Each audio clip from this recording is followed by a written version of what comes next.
Hi, everybody. Welcome to our Navigating Education webinar series. Please let us know in the chat for our live audience. Please let us know where you're from. We always like to connect with those joining us live.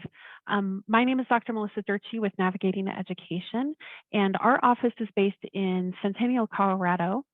And we focus on empowering students and families with knowledge about their learning profile. A couple of different ways that we do that is we do evaluations for learning disabilities such as dyslexia, and consultative services also for things like school meetings, IEPs, 504s in the school setting with families. A couple of housekeeping items. Our format today, we will have a presentation by our guest, Dr. Megan Locke. Then afterwards, we will have some question and answers. So you can go ahead and ask your questions as we go through the presentation. If they come up, it will be sent over to our moderators, and they will check in on those questions. And then if there are ones that we will ask Dr. Locke live, then we will pause and ask her during the presentation. Otherwise, we'll save them till the end and get to all the questions. Any handouts for this webinar will be linked in the video below on our YouTube channel. You can join us there at Navigating EDU for Education, Navigating EDU on our YouTube channel, and it'll all be linked there. Like I said, today I'm here with Dr. Megan Locke from Able Kids Foundation, located in Fort Collins, Colorado. And she also is the executive director in Fort Collins for the Able Kids Foundation. And for our live audience, I'd like to encourage you to share with us about your role with neurodiverse children, teens, adults, and share in that, because I know that we reach not only here in Colorado, but across the nation and then outside of the United States.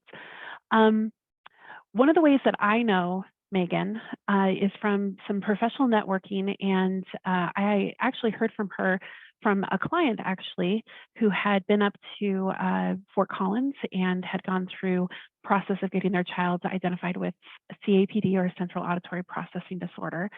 And so I had reached out to Megan, and when we had a conversation about CAPD, and her information was just so valuable and made it really understandable for families. So she's been so valuable for our Navigating Education families that I wanted to invite her for this webinar, because I think the information that she shares about CAPD and her perspective is so transformational for families. And learning, for instance, connection is the learning differences such as dyslexia can also be coexistent with other difficulties such as CAPD. So we're going to invite Megan to share about herself, and then also about this topic of Central Auditory Processing Disorder. So we're going to turn the time over to her, and she's going to go ahead and share her screen. Welcome, Megan. Thank you, Melissa. All right, can you see my screen okay? Not yet. Oh. What happened?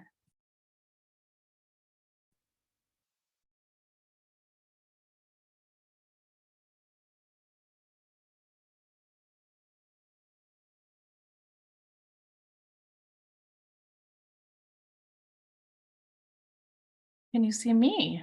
Yes, we can see you. Down at the bottom, there should be the green button that says share screen. That went away. I just have a blank Zoom screen. Oh. Yeah, it went away since we checked out our stuff, and it just says Zoom on a nice white background. Can you see us? Can you see? I can see you. I wonder, should I get out and try to come back in? I apologize, I didn't touch it. No, that's okay. I'm not quite sure, because I'm not able to see your screen. So maybe down at, let's see. Like, it took my video off. I can't see myself anymore either. Just you. Can you toggle? Are you on a Mac or a PC? I am on a PC. Because it may be that you need to click on There we Zoom go. again. Nope, I think we've got it. It just freaked we're out for a good. little bit. There we go. You got it. Sorry about that. No, no problem at all.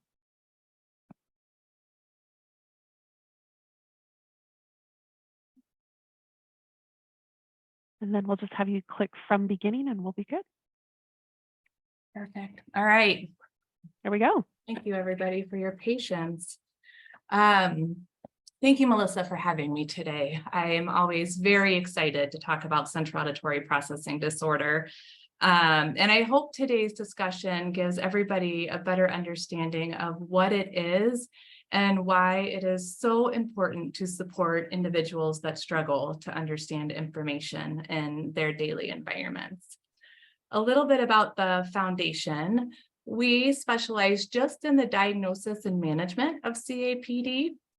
We were founded in 2006 to continue the work that began at Colorado State University in the 1970s. Since 2006, we have seen individuals from 50 states, all 50 states, 29 countries, ranging in age from 3 to 73 years of age. I'll be talking mainly about students today, but CAPD does not discriminate when it comes to age. Adults can have central auditory processing challenges as well. So I'm very passionate about CAPD, and I think it's important to understand why we need to care about it. I have some word art on.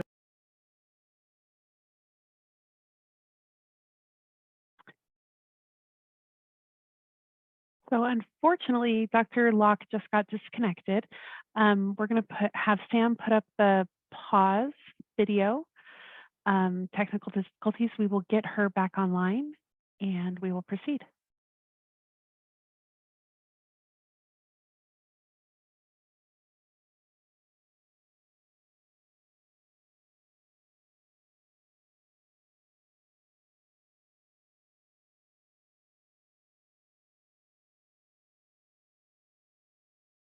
Welcome back, Dr. Locke.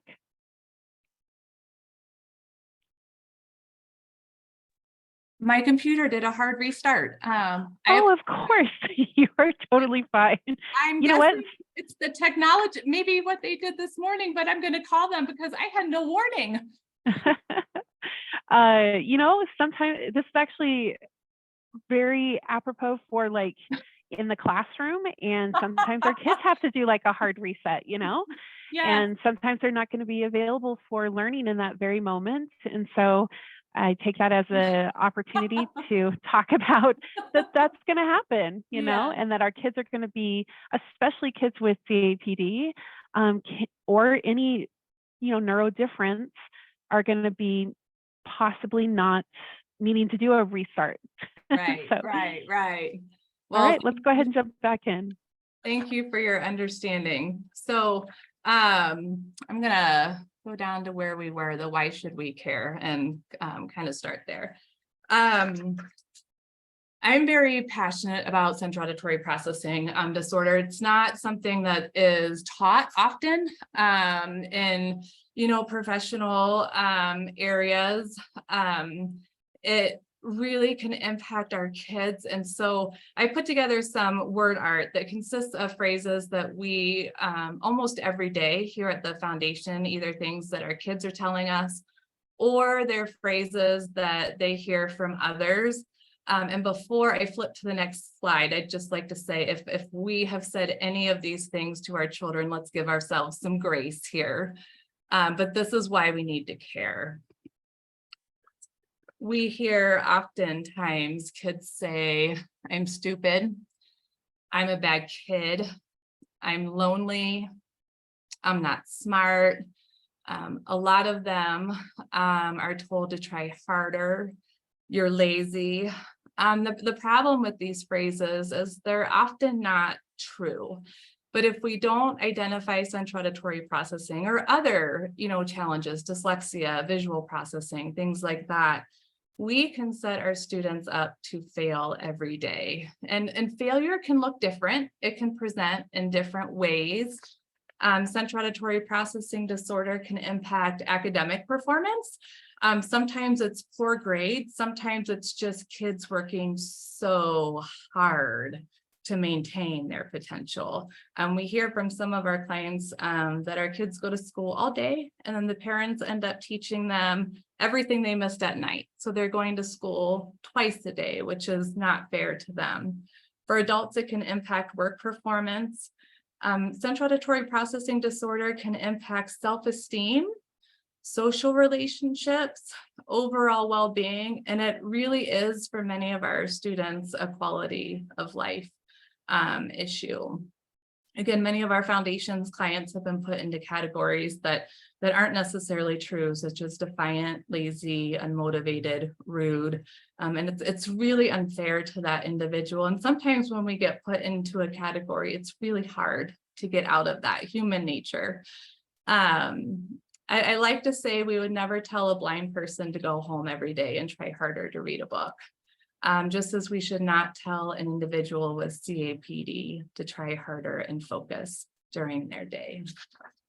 I really appreciate that you give that, because having that idea of a blind student, that's something that we can easily see physically that they're struggling with, and CAPD can be kind of more of this hidden piece of we may not know that it's going on for a student or an adult just by looking at them physically.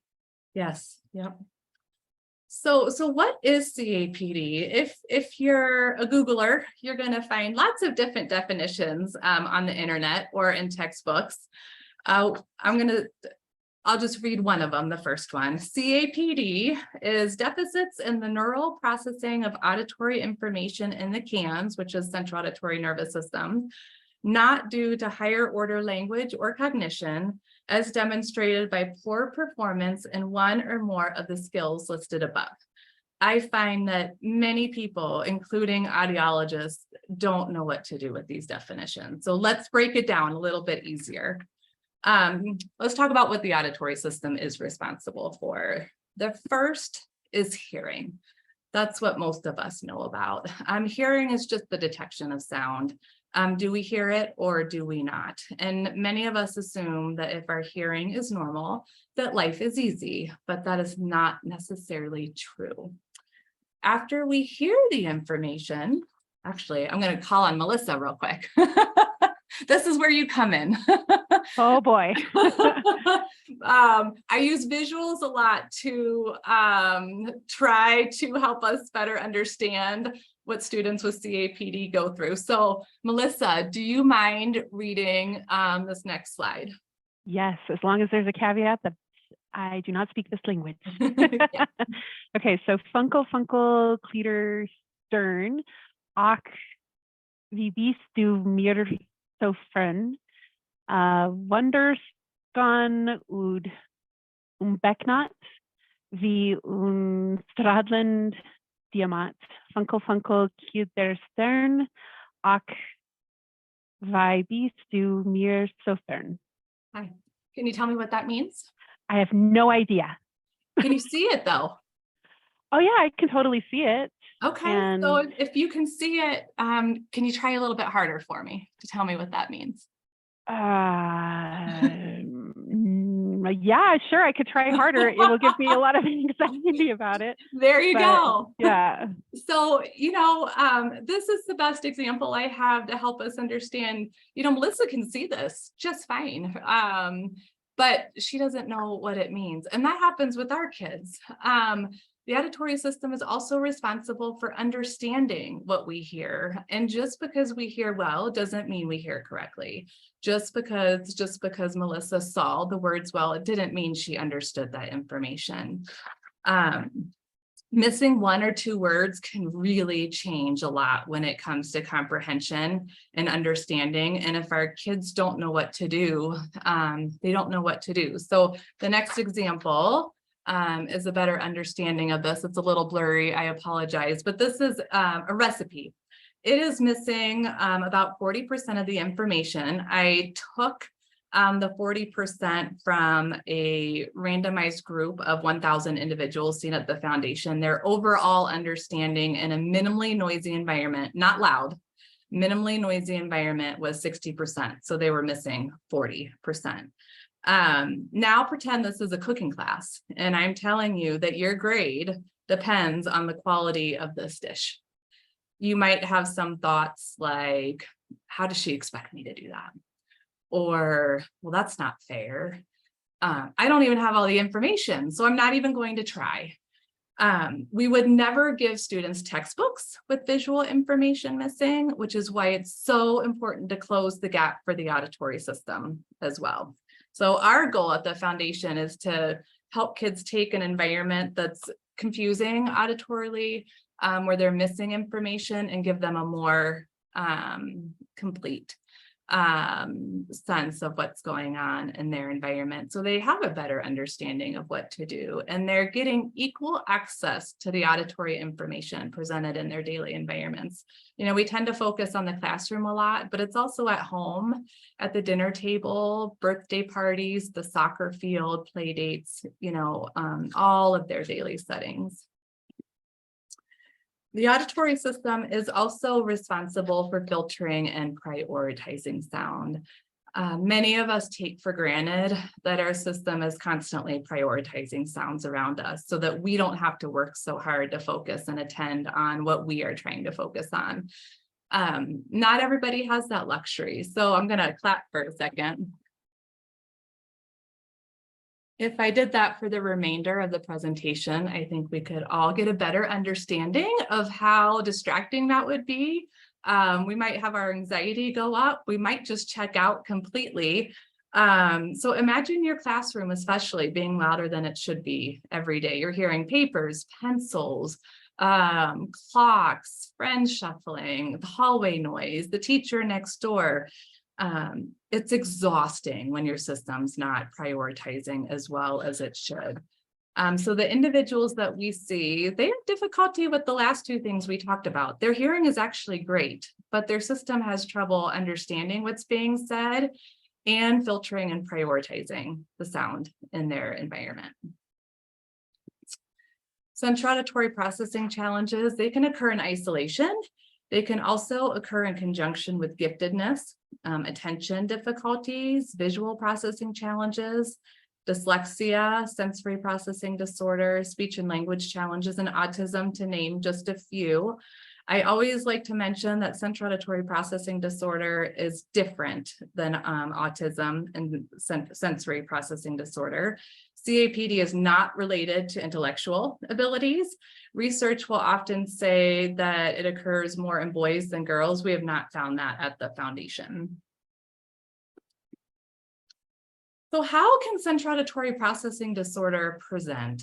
Our environments are all different. Our personalities are all different. Yet there are some classic behaviors that can help identify these students.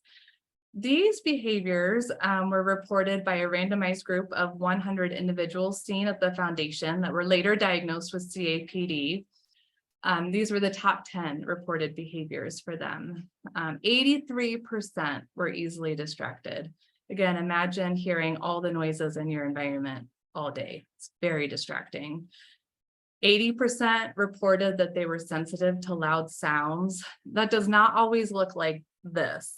Most of our students do not walk around with their hands over their ears, so it can be difficult sometimes to pick up on this. This can look like not enjoying noisy places, being exhausted and irritable at the end of the day or after being in noisy environments. Some of our kids are very articulate and they'll just say, I don't like the gym. I don't like music class. I don't like the cafeteria. Mishearing, we talked about that a little bit already. 79% reported mishearing. So if you're mishearing, again, what's being said throughout your day, it's really hard to know what to do. Anxiety. Imagine, again, attending a classroom in the middle of Red Robin all day, how that would make us feel. We know that CAPD is not always the sole cause of these reported behaviors, because many of our students have other pieces of the puzzle, but CAPD can definitely increase anxiety for our students. 74% reported being easily frustrated.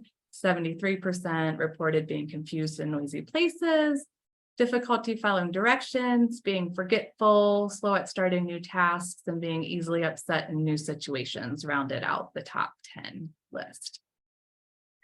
We also looked at a group of gifted individuals.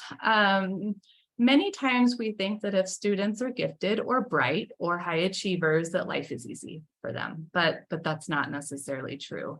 I'll get calls a lot, and I thought this prior to coming to the foundation. Well, if my child's really bright, how can they have CAPD? And I'll say, well, can bright individuals need glasses? And all of a sudden we go, oh, it's two separate things. Our goal, no matter if you're gifted or not, wherever you fall on that spectrum, is to help you perform to your potential, whatever that may be.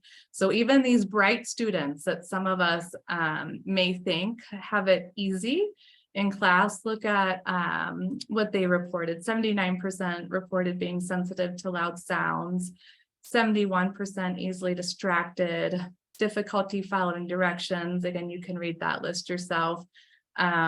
The top 5 look very similar to the other list. They had a few other behaviors that were higher up on that list, but again, gifted does not always mean easy, and these kiddos need support as well. And then we looked at a group of individuals that were later diagnosed with CAPD that also fell on the spectrum.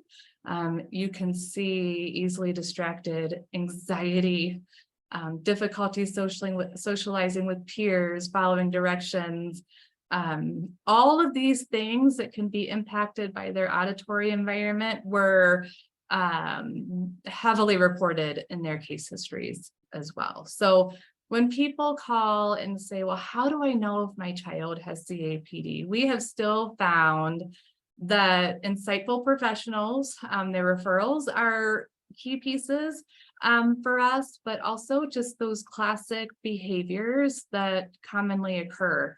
Our students often do better in quiet one-on-one environments where the auditory demands are decreased.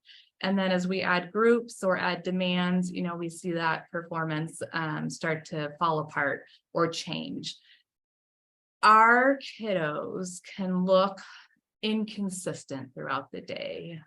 Really, we find their behavior is quite consistent. It's their environments that are not consistent for them.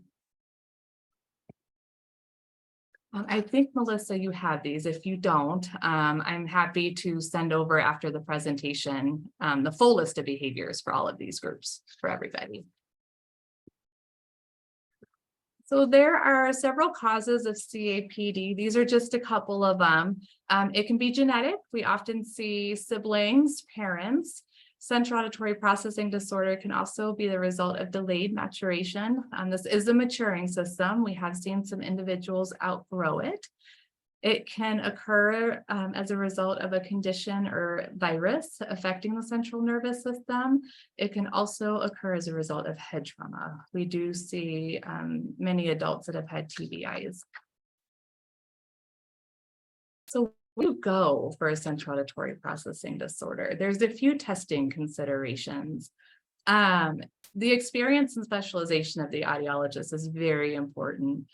You want an audiologist that understands the sensitivity and specificity of the measures used. Screening measures and questionnaires are very easy to beat and can result in a lot of false negatives. Many of our families have been tested elsewhere before coming to the foundation, and they easily pass some of the screening measures. And this is where sometimes the children are told to try harder. Or sometimes parents are told it's a parenting issue or a behavior issue. And what we don't realize is that kiddo actually can't understand everything in class. And so they're just very frustrated and exhausted as a result of that. So what can we do for CAPD? There's several approaches to managing CAPD. At the foundation, we utilize compensatory strategies, FM systems, and a passive ear filter, but I'll briefly go through each one. Compensatory strategies are things like preferential seating, making sure that student is close to the person talking. If they have a stronger ear for understanding, that's important to know to make sure we're on that stronger ear. Headphones, earplugs are one of the best things students can do to quiet their environment when they're doing independent work, homework, test taking, when they don't need to listen, but they need to help focus their attention on the task at hand or just take a break. I have the luxury of having a private office at work. If it gets a little noisy, I can shut my door to help me focus and have some privacy. Our children don't have separate quiet offices in the classroom, and they really need tools to try to help create that environment as best we can when they don't need to listen for safety or communication. Taking tests in separate quiet environments is helpful. Again, the goal is that they are able to show what they know without testing their ability to filter out background noise at the same time. Providing written directions, short auditory breaks, previewing information. Those are just a few things that fall under the compensatory strategies. FM systems, they are wonderful. Some of our students have the luxury of being in classrooms that have speaker systems. There are also personal FM systems. What FM systems do is it brings the teacher's voice kind of right on the shoulder of the student. For the personal systems, for the speaker, they can get a little bit closer to the speaker, but it helps improve the signal to noise ratio in the classroom. It's just another tool to really help improve the input to the auditory system. I love FM systems. Interesting to my knowledge, the first recommendation for the FM systems came out of Colorado State University in 1978. So it's not a new recommendation for CAPD. The disadvantage to FM systems is really the utilization is for direct instruction. Their utilization falls apart for group discussions, cafeteria, birthday parties, soccer fields, things like that. Some audiologists utilize hearing aids for the management of CAPD. At the foundation, we don't. To date, I haven't had a hearing aid outperform the filter. Many of our students have tried hearing aids before coming to the foundation and have reported that they hear the circuitry noise. Again, we're putting even though it might be a low gain device, we're putting an amplification system on a system that's already overloaded. So that takes some consideration there. I always say if we listen to the kids, they will tell us everything we need to know. We've had children flush their hearing aids down the toilet, do other things with their hearing aids. There's a good reason sometimes for why kids are doing things, and they're very smart. They can tell us a lot. Some audiologists will recommend therapy. I actually came from a therapy background. I'm a big fan of therapies for skill development, speech and language development, or fine motor difficulties, academic deficits, things like that. There's still a lack of research showing we can change the system's ability to filter out background noise. So that is a recommendation we leave to the parents if they would like to try anything on their own.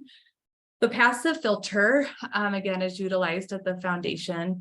It is the best thing I know of to put the student in charge of the noises during their day instead of the noises controlling them. What it is just a little earplug that's worn in one ear, and it helps to balance the ears better together. And when the ears are working better as a team, the system is more efficient at not only understanding the important information in the environment, but also it's more efficient at prioritizing those sounds. We are very lucky up here in the Poudre School District that all the classrooms K through 5th grade have headphones in them because they know most of us do better in quiet, and they offer those tools to kids, which I love. So this is just a little handout so that we remember what an important tool that is, with a couple testimonials from parents.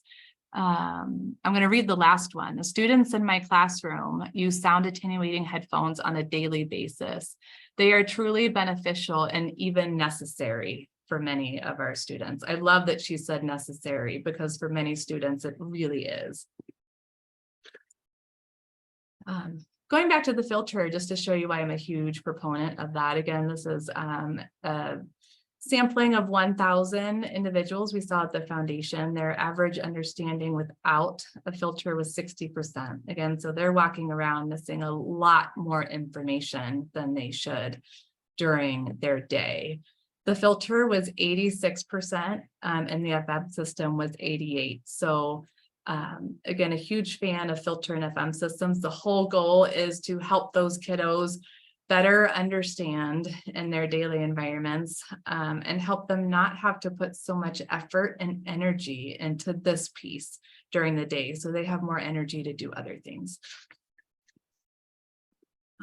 Again, best referral practices, consult with an audiologist that specializes in CAPD.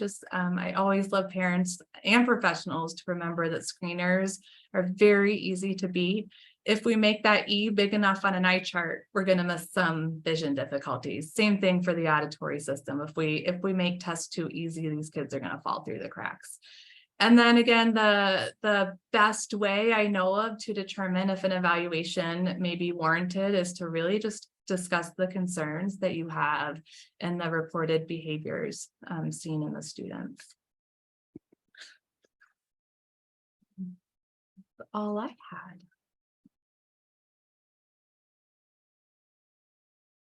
Let me mute myself. We have some follow-up questions. So how could a parent or a teacher, so after they've had, let's say, and they've been diagnosed with CAPD, can you give some suggestions for parents and teachers on how to figure out what the student is missing, so that they can best support them?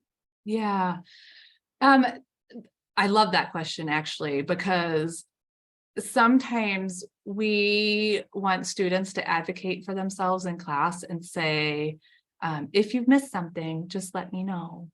And what we don't realize is if they've missed it, they've missed it. They don't know that they've missed it. So I think one of the best things we can do is provide visual supports for our older students. That's copies of notes, written directions, even at home, chores, that are being done. If you're going on a trip, packing lists.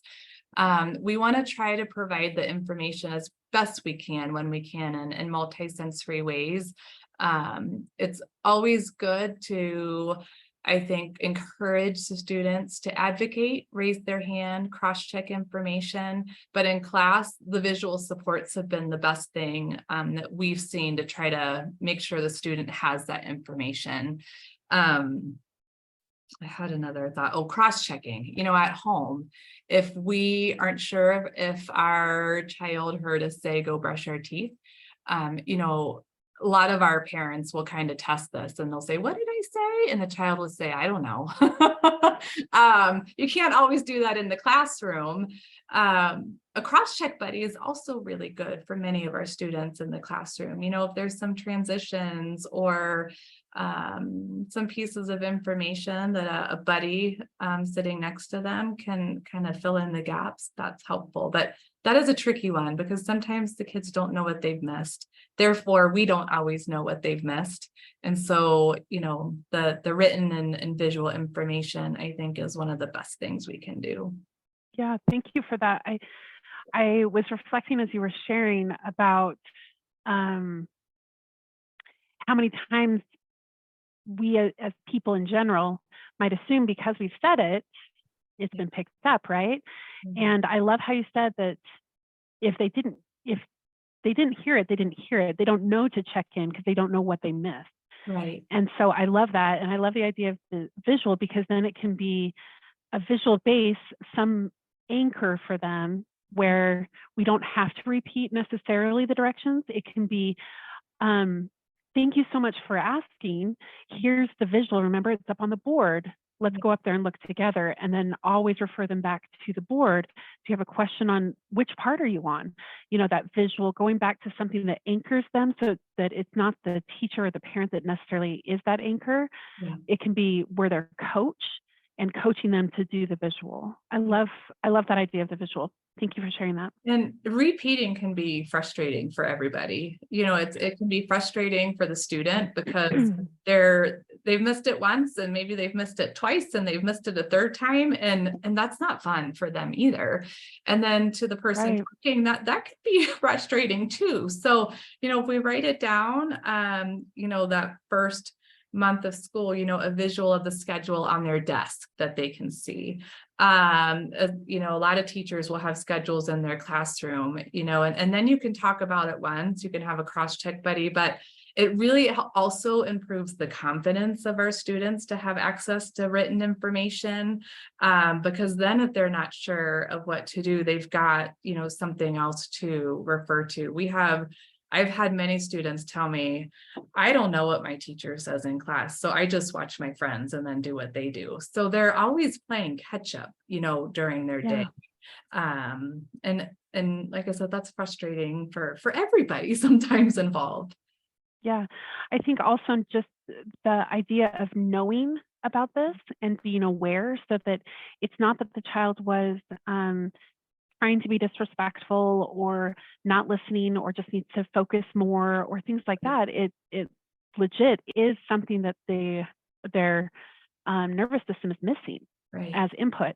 And so even just having that understanding, I think can change how we approach kids in class, at home, and change it from why weren't you listening into more of a thank you so much for asking, and checking to see if you had heard everything. Let's work on that. Let's work, let's go look at the board together. So that way it becomes it's okay to ask questions, and let's do this together. I'm your coach, I'm your friend, that type of thing, where I'm going to help you, instead of the adversarial of the adult versus the child. With that dynamic, we know that that's not going to go very well. So, Right. so all right. The other question that I wrote down was, do you have any resources, like some resources? Two-part question. So for parents to learn more about, like, your kind of go-to that would be parent friendly to learn more about CAPD. And then do you have any resources or videos or things like that, that if I'm trying to help my child understand, even my teenager or me as an individual learning about CAPD, but for younger, to help them understand that you're thinking differently and that's okay? That's been that's on my to-do list, Melissa. I will say this has been a topic of discussion at the foundation for years, and it's really hard to put in print what some of these kiddos go through, because we're all different people and we all handle stress differently. And we also see where CAPD manifests differently for people. And so what I find a lot of times is that parents have read one thing and they'll say, well, but that doesn't fit my child because they're not having academic difficulties. Or I read this book or this blog and my child doesn't cover their ears, so they can't have CAPD. So that is actually something we've talked about a lot, because I still have yet to find, I feel like, a resource that would fit generally the group, if that makes sense. Yeah, no, that does. I think what I have found and what I've heard from parents over the last couple of years is our checklists have been really helpful, because it doesn't catch maybe everybody, and not everybody have all of these things, but it is so rare to have an individual come through the foundation that doesn't report, I'm trying to find one of them again, that doesn't report being distracted, or that doesn't report, I don't like loud sounds. And a lot of times it's interesting, it doesn't always show up on the checklist initially, but it'll come in at the discussion, because adults might say, well, I thought everybody didn't like restaurants. Like, I thought that was normal. And I've had kids go, I thought everybody heard the pencils tapping in class. They don't always mention these things because it's their normal. So they don't realize that it should be easier for them. So we talk to a lot of parents. You don't need to schedule to call the foundation. I have still found a conversation if you have concerns, the checklist. Regarding your children, one of the, I think, best explanations that they understand is your hearing is amazing. There's nothing wrong. It is often genetic. Most of our families suspect a genetic piece. So I don't want the kids to think this is a result of them not trying harder or them not doing something else. So, for some of them, I'll say my hair is red, my eyes are blue. It's part of what makes me me. And some of us have this really acute awareness of sound, where think of it like super hearing. It's one of your strengths, because again, I don't want them to feel bad about this. And they will often go, I hear everything, I do. And I'll say, but does that make it harder to listen? And is that tiring? And they'll say, yes. And so I think helping our kiddos understand their hearing's amazing. They hear too much, think of it like super hearing, and we're not going to change it because we can't if it's genetic, but we are going to give you tools to help make you the boss of the noises. And there are some choices you can make to make your days easier. Just like if I can't see the board, I can choose to sit closer to it. I can remember my glasses. There are easy things we can do during the day to really improve the acoustic environment. And for parents, some easy things to do now, headphones, even if you start at home, when you're doing homework, plop these on. Dinner time is really hard for a lot of our students. It's the end of the day. There's systems fatigue. There's sometimes multiple conversations going on at once and their system's fried. So, headphones for that if they're tired. I'm always, again, happy to talk to parents and see what the situation is, because everybody's life is different. And, being an only child is also different than living in a family with 7 or 8, siblings or sharing a room. So for now, we've really relied on that individual approach. However, like I said, that's in the hopper, how to best provide kind of a one resource that really helps give a good understanding for these kids. Because the worst thing I can do is, I feel like, minimize this for students. Right. Because it's not minimal for many of them. There's always noises in our environment. Their systems just don't get a break. So I think best practice for us is talking to an audiologist, finding out those classic behaviors and starting there. Okay, great. One last thing that I had. I've heard a couple of things that I kind of want to bring back up to the surface. If I'm a teacher in a classroom and I want to do whatever I can for the child, but I'm not understanding what exactly they need, I heard a couple of things that you mentioned. That let's say that I have new students coming in for this next school year, and I noticed that one of them has a 504 for a CAPD, or parents have mentioned it. A couple of things that you have mentioned that I think could be a starting point for a child. Yes, each one is going to be very, very different, but even a starting point to say, hey, let's try these things, see if they work. And while we get caught up to specifically what your child needs, a couple of things I heard you say were copy of teacher notes, having that, it's pairing that visual. So like if I'm in secondary, so middle school or high school, having that copy of teacher notes to be able to refer back to. I remember you saying that. The FM system, if it's available. If it's not, then talking with the school district, seeing what might be available through the school district for that. The check-in buddy, somebody that they can sit by, that it's okay for them to confer with somebody before they start their work. Headphones, I heard you say, might be really beneficial, especially for our younger kids, that independent read time, things like that, pairing, anytime we can pair the visual and auditory processes. So pairing audio and visual, copy of teacher notes, headphones if available, FM system through the school district. Is there anything else that you would prioritize as you're starting out? Two come to mind quickly. Along with that preferential seating, making sure that student is not sitting next to somebody that might hum when they're learning or talk. We have some students that they make noise. It might be part of this. They're making noise to control their environment, but sometimes we forget, yes, this child is up front. front and center, everything's great, but now I'm going to put the student next to them that taps their pencil all day. So that's really important to remember. We want our students to be as best as we can away from, other distractions such as that. And then the test taking, making sure these students have access to quiet when test taking, whether that's headphones in a quieter part of the classroom to start if there's not access to, another area. A lot of schools do have, somewhere where these kids can go, the library, counselor's office, things like that, where they can just better focus on showing what they know. Yeah, I like that. I think that's so important to, at least we don't need to be the audiologist.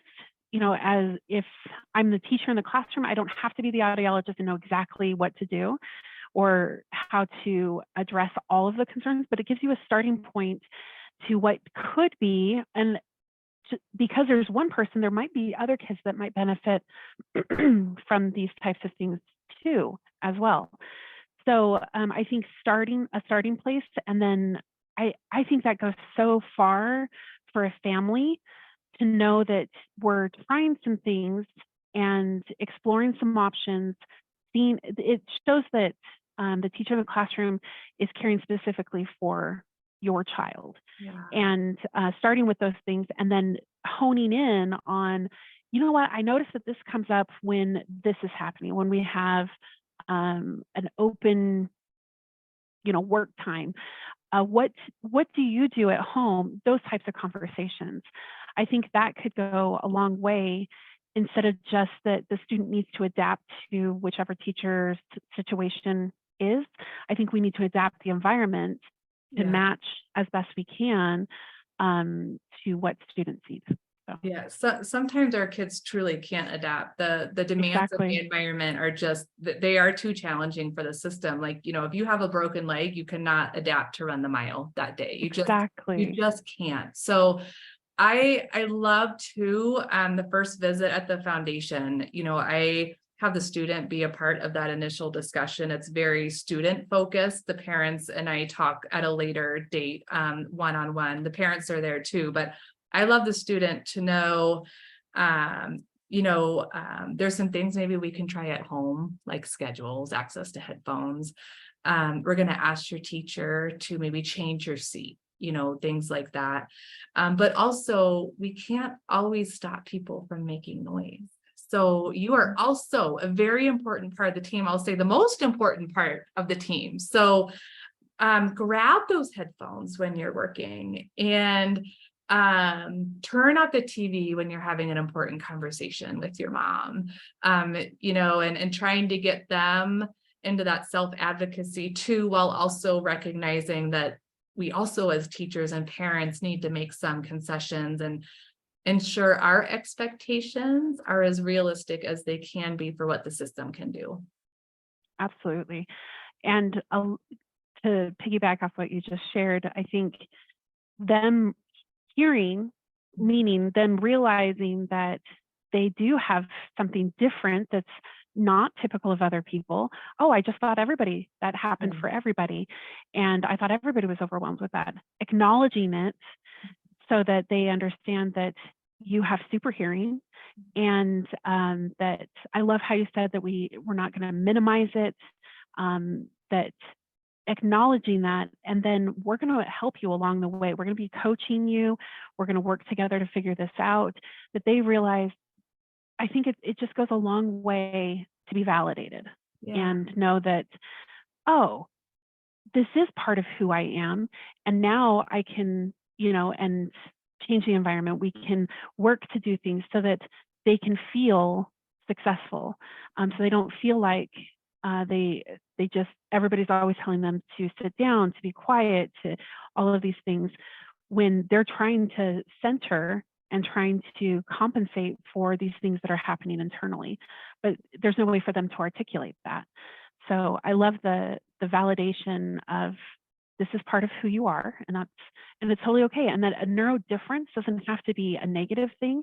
It's this part of who we are, and it makes it so that they can I will usually find that a neuro difference is going to make it so that other parts of your life are so enriched way above and beyond even our peers, that they might have a significant love for whatever, for music, for that they just, because of their super hearing, it's not in spite of they're successful, it's no, because of this what we sometimes refer to as a neuro difference.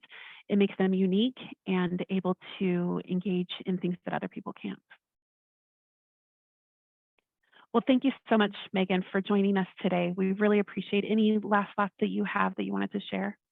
No, I want to share, if anybody else has questions, feel free to email me. The info at Able Kids Foundation email on the website comes directly to me. Again, I can't say this enough. If we watch and listen and observe our kids, they really tell us so much.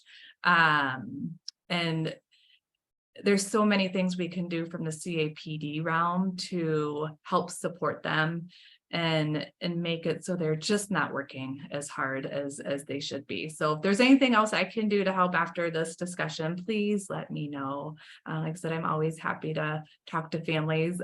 People joke I could talk CAPD every day, all day, and that is absolutely true. So if I can help in any way, let me know. Yes. Well, thank you so much, Megan, for joining us. And just as a reminder, you can find this recording. We will be sending it out to people that joined live on Eventbrite. And then also you can find the recording on our YouTube channel at Navigating EDU. And join us on any of our social media platforms to continue on the conversation of CAPD.